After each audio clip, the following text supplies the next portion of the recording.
Hello everybody, this is Starman and welcome back to Let's Play Betrayal at Krondor. Well, last time you remember, we got to just outside the city of Krondor. And then, we headed north. Why? Well, because while we have traveled the whole length of the western part of the kingdom and part of what's technically the eastern part of the kingdom, because there's a whole lot more here to the Kingdom of the Isles that we don't get to explore in this game. And we won't get to go here for quite a while yet, but we have gone through this whole bit here. We have explored the Dimwood. We have explored the northern reaches of the mountains known as the Teeth of the World. We have cut eastward, gone around the long way. We have even made our way to the haunted ruins of Sephanen. And now we are here just outside the town of Tanneurs because we still need to explore this whole bit here, which is where we're meant to go, just straight along the coast, but we're not doing that. So now, let us explore the town of Tanneurs. And nobody has lived here in some time. Looks like we have a building that we can unlock with a peasant key, which has, well, a horn of Algon Cocoon, which I believe I described this before in one of the magic shops where you can buy a fresh one, but this item, we're going to hold on to it for a bit because it will become incredibly useful later on. In fact, if you want to replicate the events of the game exactly as they take place in the novelization Krondor the Betrayal, you need one of these. And I may save it for that purpose. I may use it if it gets particularly hairy in a fight, and just buy a fresh one later. And okay, yes, the tavern is not open, but the store should be. Hamill's Pawn. Mark Hamill's Pawn? Not so much. But we do have keys, armor's hammer, practice loot, which we don't really need, some picklocks and other things. And I can't see which keys do I have. Oh yeah, you can actually get a rather flowery description of your money here. Locklear check their funds. Although the values had fluctuated in the past 5 years due to trading disagreements, and just remembered I read this already, but yeah, 622 gold. I think we got a Noble's Pass key already. Actually, we can exit out and find out. I do, in fact, have a Noble's key and a Virtue key and all these other keys. And 6 of the Guild keys. And I don't think I'll be able to sell any of my excess loot here, but let's see. Not that I really have much in the way of excess loot. Not so much. And we might need that rope later. Can I sell the ring? I can't actually sell the ring here. So that gives us a little bit more room. Don't we need the torches if we've got that ring? And everything else. Can we sell the... Yeah, I can't sell the arrows. Although...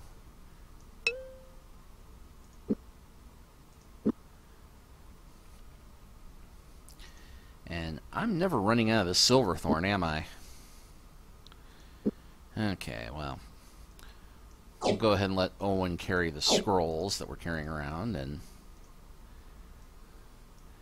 actually this does bring up an interesting point. If it's something I've already know. Owen sighed. Although he was fairly certain when he read the first few lines he knew the spell, he read through to the end in case there were any critical variations which might be helpful to him. Finding it was exactly identical to the spell he already knew, he put the scroll aside. Oh well, he sighed, perhaps I can find a generous shopkeeper with more use for it than I. So yeah, you do not wind up burning up spell scrolls you don't need. The house was not in good repair. Dark green moss covered parts of the door, and was visible in several large patches on the front slats. Locklear's attention turned to the door as it slowly swung open. A foul, musty smell filled the air as an elderly woman appeared in the doorway. She was dressed in a tattered shawl, and wore a different shoe on each gnarled foot. "You one of them shadow people? I hate the shadow people!" she croaked. Her look of contempt suddenly turned to fear. "They're everywhere, you know. Could be slipping in my door right now." The thought obviously terrified her, and without warning she disappeared into the house, slamming the door. We seem to keep running into an unlikely amount of lunatics.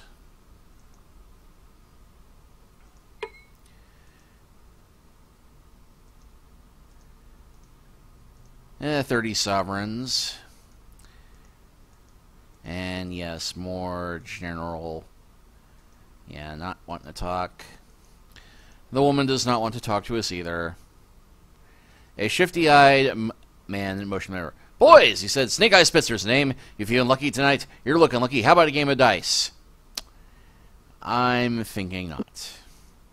Although this may be the first time we've actually run into one of these guys who still had money after we played the loot. So that is the village of Tanneurs. Not much to look at, and trap. Okay, so clearly we cannot go through this part here.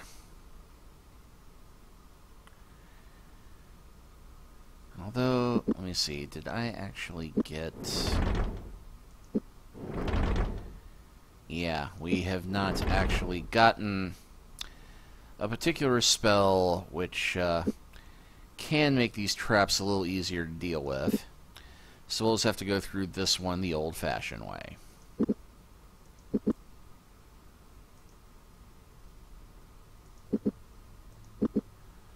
Just have Locklear push that one, which should diffuse that one there. Let Owen wait there.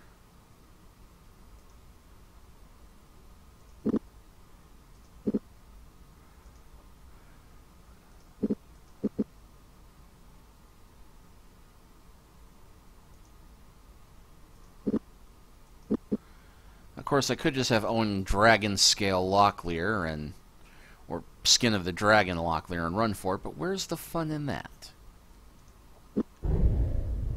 Okay, so now we have that blocking the fireball cannon. And Locklear can just run north, and there we go. Although that seems to have shifted our position away from the dead guy, who, hey, another peasant key and a few royals.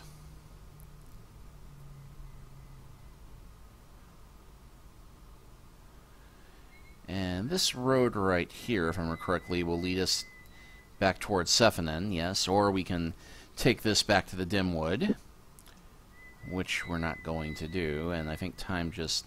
Okay, yeah, it did not change that much, so camp for the night. And looks like there's a farmhouse this way. The small house, it turns out, was home to a slight, balding historian named Kellen, who talked to the ancient Valharu in the recent cataclysm near Sephonen as he got them some fresh water for their packs. The folks I've interviewed, the ones living near Sephonen, say they thought the world was coming to an end, like the fabric of heaven was being turned back upon itself, revealing another universe in the skies. And they all talked about the explosion and fearsome flying beasts circling in the sky. His voice trailed off. I think it may have had something to do with the Dragon Lords who once roamed freely on this world. One day I'm going to figure it out. Locklear laughed. I'm sure you will, Kellen. Someday when you do, I'd like to read that book. In the meantime, thank you for the water. Goodbye. Yeah, the joke of it being, and this is a spoiler if you have not read A Darkness at Sephonen, and a bit of a spoiler for the end of the game, so if you're not interested, go ahead and skip ahead a minute, as I'll do a quick little explanation. The Dragon Lords, the Valharu, actually were responsible for the incident in Sephonen. The creature backing Mermandus was basically a gestalt of the life force of all the Valharu, who were killed by the Valharu, the last of the Valharu, well, after he killed them all, Ash and Sugar, who, for reasons that will be explained later, developed something of a conscience and love for the people of, well, life in general, as opposed to the rest of the Valharu, who are a bunch of bloodthirsty lunatics. But, this historian actually has the right of it, and the flying beasties that were circling around were a whole mess of dragons that somehow got resurrected by the brief attempt to use what is at Sephonen for the purposes of bringing the Valharu back from the dead. And something shiny caught Gorev's eye. Bending down to take a closer look as he brushed aside several layers of dirt and scrub brush to reveal a badly damaged suit of elven armor. Putting on the suit to remove it from the ground, he was surprised at the ease of which he was able to free it. It had obviously been buried by something other than the years. Strange. These tracks near the armor I have found appear to be elven, judging by the patterns of the footwear in the dirt. What is strange? Elves travel these roads frequently, I would imagine. What I find puzzling is that the band appears to have traveled this way from Eggley, but right over there you can see that they stopped for a while, then skirted west to the road back toward the town. And yes, we cannot take this damaged elven armor with us, so we'll leave it here. And yes, this is the town of Eggley, which we did hear something about before. And yeah, nobody's lived here in some time. And if we check everything except for the inn, nobody will have been here in some time. Because there is, in fact, one person in the town of Eggley right now, in a bar appropriately called the Stranger. Locklear motioned to the figure across the room. The man walked over to join them. He stood before them, eyebrows arched inquisitively. "What can I do for you today?" "I do believe this is the loneliest tavern I've ever visited. Where is everyone?" "Everyone is elsewhere. With the exception of Rake, myself, and a handful of boarders that have wandered in from off the road, there's not been another soul in town since the festival." "Everyone? Why, what happened here?" "Come the 8th hour of last evening, a cloaked gentleman entered through that same door over there, took a seat. He ordered a joint of beef, a loaf of bread, and a mug of ale. I remember these things because I'd ordered the same. As soon as he'd finished his meal, he went to the tavern keeper and tossed down 50 gold sovereigns, turned round, and was gone by the door. Before the first of these coins stopped their spinning on the counter, the rest of the people in the tavern rushed out after him. The keeper didn't even latch the door." "Some sort of deal?" "Nope, some sort of damn local ritual. It seems I arrived in the middle of a ceremony that was called the Festival of the Stranger. Traditionally, the elders of the town would gather in the tavern and draw lots, and the one with the longest lot was dubbed the Stranger. On the first night of the festival, the Stranger comes around and offers members of the town fake sovereigns. They call them Nymptos, and then the citizens of the town leave to sleep in the fields. Of course, I wasn't aware of what was going on." "And they're supposed to stay in the fields?" No. The next morning, the elected stranger is to circle the village 3 times while swinging a strand of hemp over his head. When he's done, he cuts the length of rope and sets it on the road to let the people know they can come back.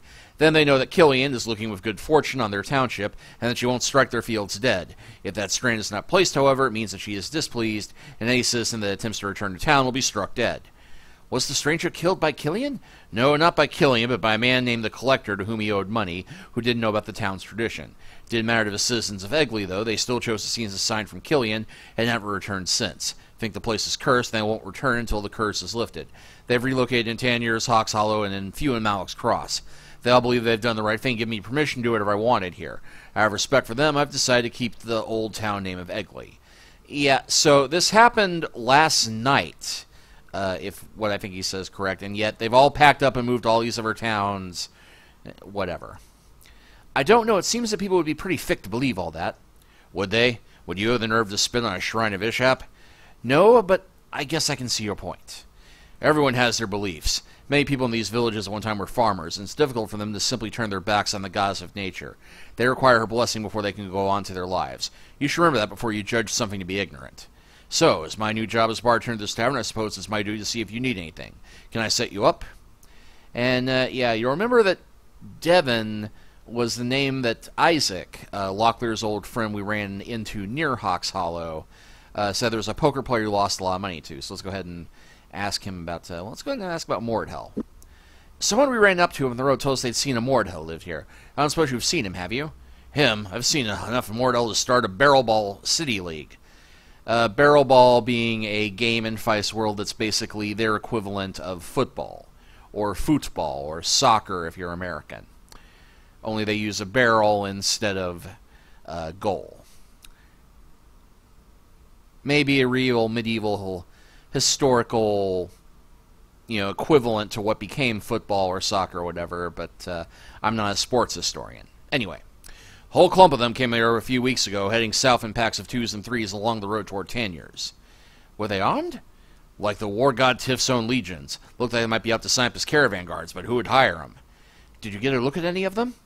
"None of them came close enough to the stranger that I could get a good look at them. Now that I think of it, it's kind of peculiar. On the off occasions when Mordhell crash through a town, they'll usually kick up some kind of ruckus with the locals to prove who's the toughest kid on the block. These just march through town like they're in a damn parade review, like they're expecting somebody to watch them come through." "With the whole town to yourself, I'm surprised you haven't opened up one of the other shops or houses." "I'm leaving them be until I know what's eventually going to happen here. Never know when some folk is going to show up and want his property back. I want to be the idiot holding the bag. If most of those folks were smart, they'd probably lock their houses, and I'm not much of a lockpick." "Know anyone who is?" Strange character named a Book. I ran across him when I was working with the Daphnis Cassandra of Queeg.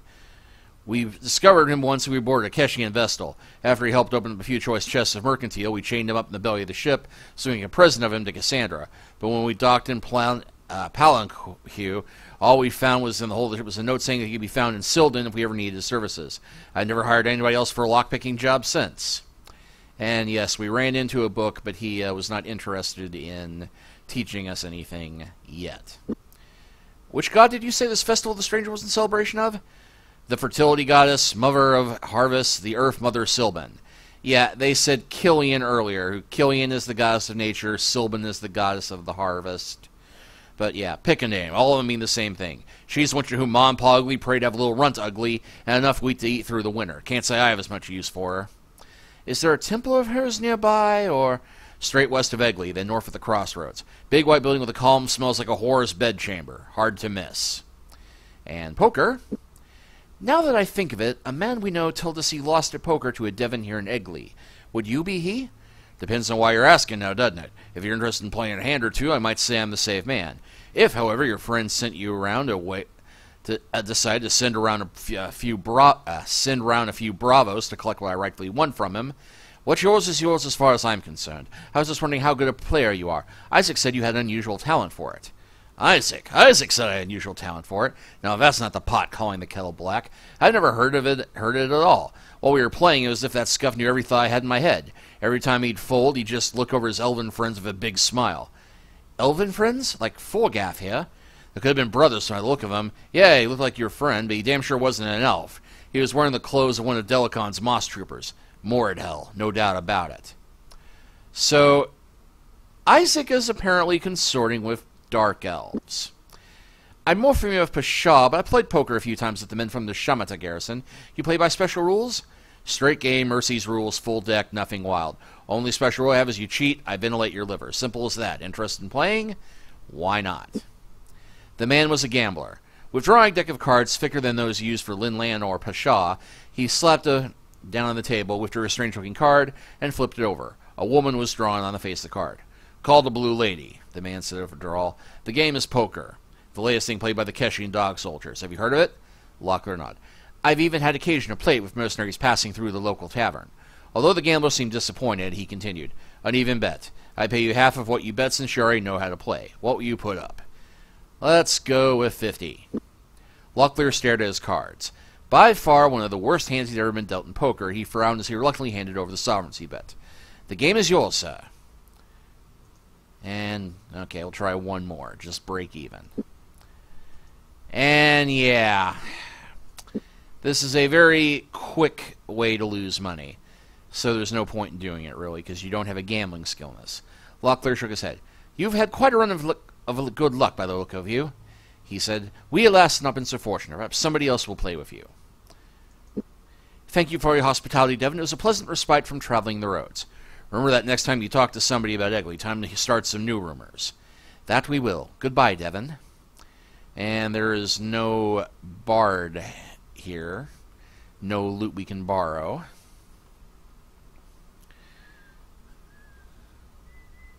And nothing else to explore in Eggley at the moment, unless. So we'll go ahead and keep going north. There's the over part of town here, and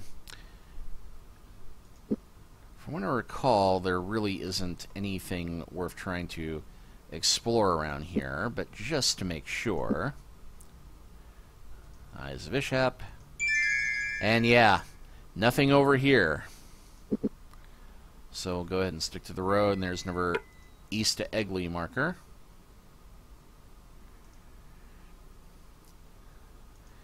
And yep, more tracks indicating somebody elven is in the neighborhood.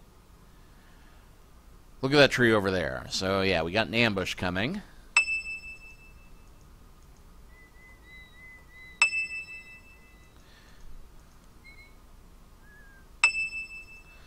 And so we've got a farmhouse up ahead.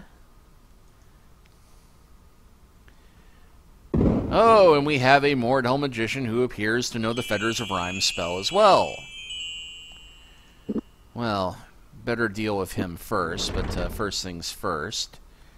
Grief of 1,000 Nights.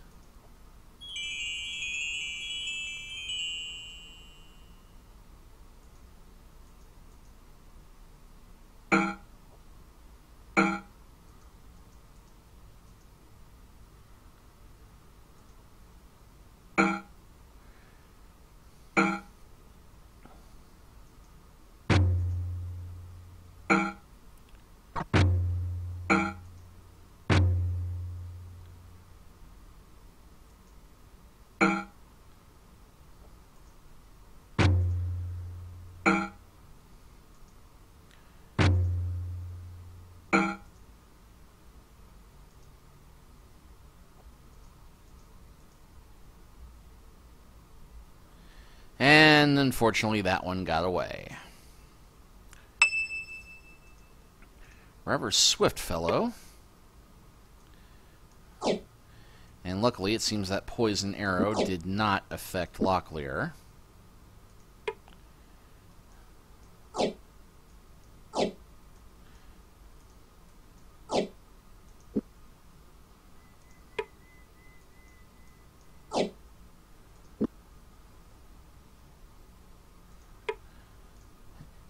And doesn't seem there's anybody about here.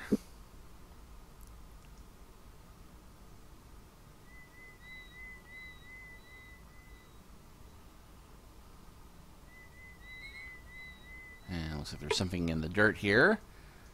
Well, very nice broadsword and some gold, but not nice enough for us to bother messing with, given the gear we've got.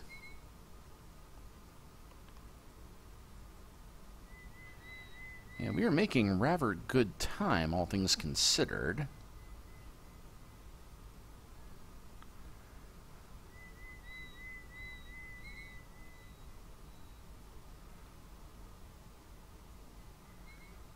Aha, ambush. And just to improve our stealth skill a little bit more.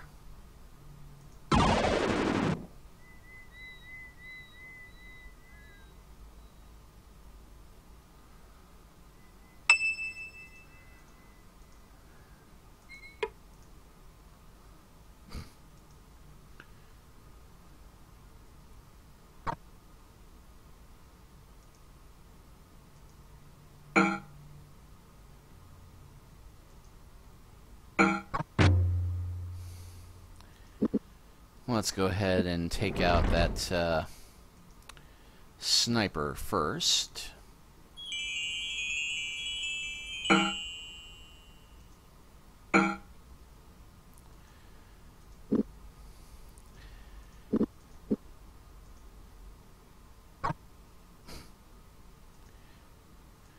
Yeah, Locklear is still not the most adept archer.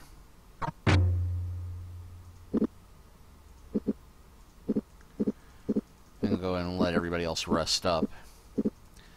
I know the combat is just becoming riveting at this point, isn't it?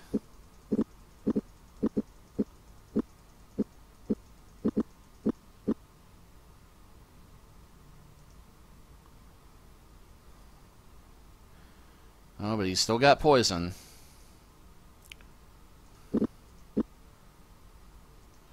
Watch me shoot Goref by accident. I'm amazed that did not happen.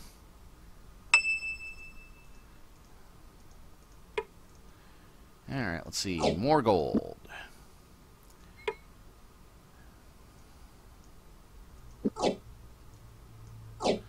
Let's see. Any spoiled rations. There. And finally, nothing of value.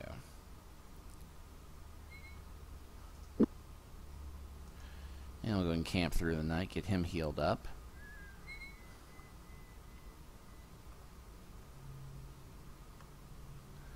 And that seems to be the pathway over there. Aha, chest. No, we will not try and open that one up right away. We will use our trap spell. And it is trapped. But we survived the explosion.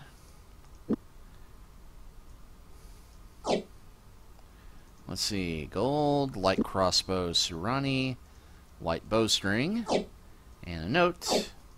And the note reads, "We know now Gorath of the Aradane to be on a path to the capital, Krondor. We advise you to continue your duties, but suggest you lie wait for him on the eastern roads into Krondor, as likely they'll take an indirect route so as to avoid your patrols. He must move no further south. Halt him before he reaches the kingdom settlement of Tanneurs. Delicon." Yeah, good luck with that.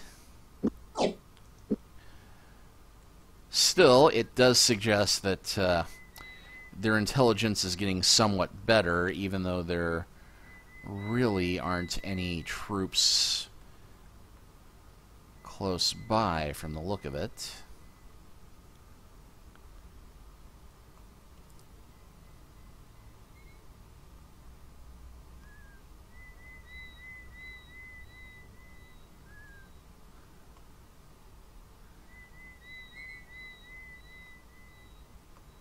Aha. Morgan Hurley's. Odd place to find a weapon shop out here, but might as well finally... Actually, no, we'll keep a hold of that one for a bit longer. I suppose they'll take the scrolls. Didn't think so.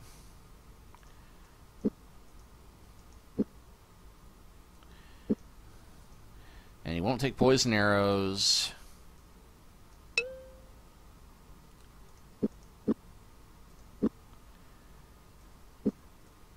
Okay, but we can sell the bowstring. That is not a problem.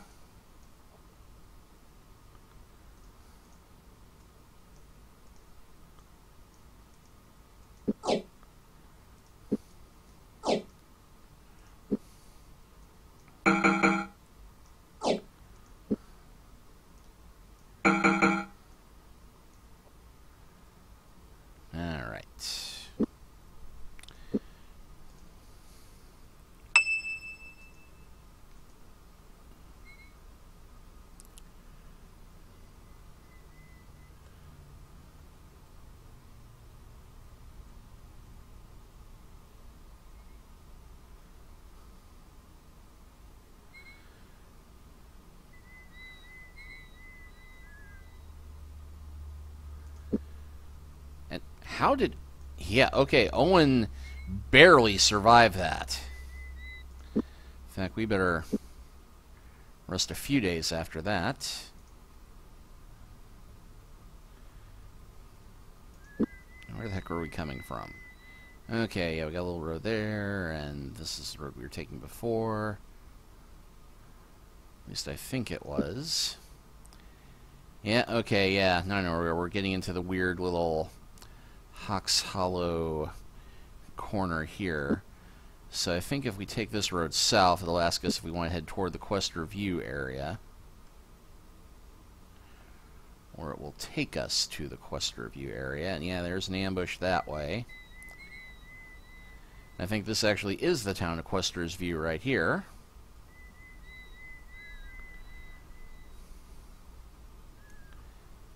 Which was not the way I was intending to go, but yep. Well, what the heck. Let's go ahead and cap this off with one final fight. Their attack was unexpected.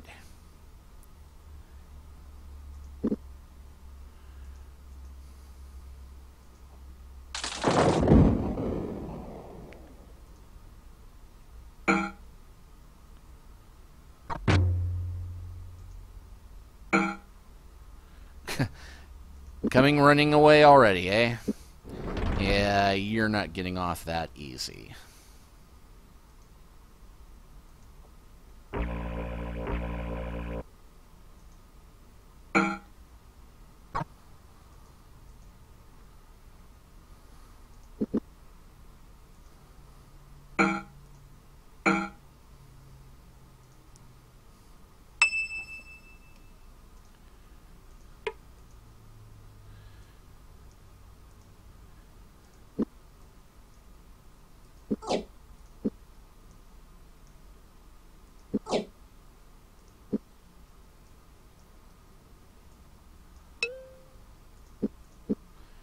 Okay, so nothing on him.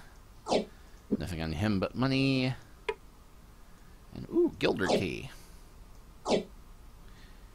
Yeah, I really should have thought about collecting all the arrows before I poisoned that one, but there we go. And, well, heck, might as well check out the whole town now. I think we got time. Prince Percy's weapons. Ooh, elven quarrels. And this is a rather nice place. Actually, let's go ahead and... because we really don't need this many poison arrows.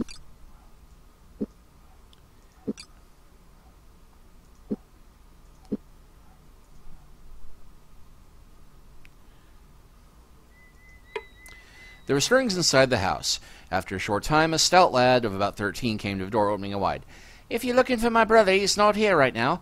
"Actually, no," Locklear replied. "Are your parents about?" The boy's heart paused for a heartbeat. "My folks are killed a year back. Mitch and I moved here several months ago to study swordplay with Tad Questor. We're going to find the bloody brigands who did it and feed them their own arts." Locklear was about to offer some fatherly advice about leaving such work to those older, more qualified, but seeing the boy's expression, he decided against it. Instead, he said, "Is Tad good with a sword?" "What, are you kidding? He's the greatest. Lives right over there." The boy motioned toward Tad's house, then excused himself, closing the door behind him. That seems like a likely place to go and seek some combat training, but I'm looking at the clock, and we are getting a little long on this chapter, so I think we'll go ahead and close this out here. And next time, we will reconfigure ourselves so that we may make the best opportunity of Mr. Tad Questor's teachings.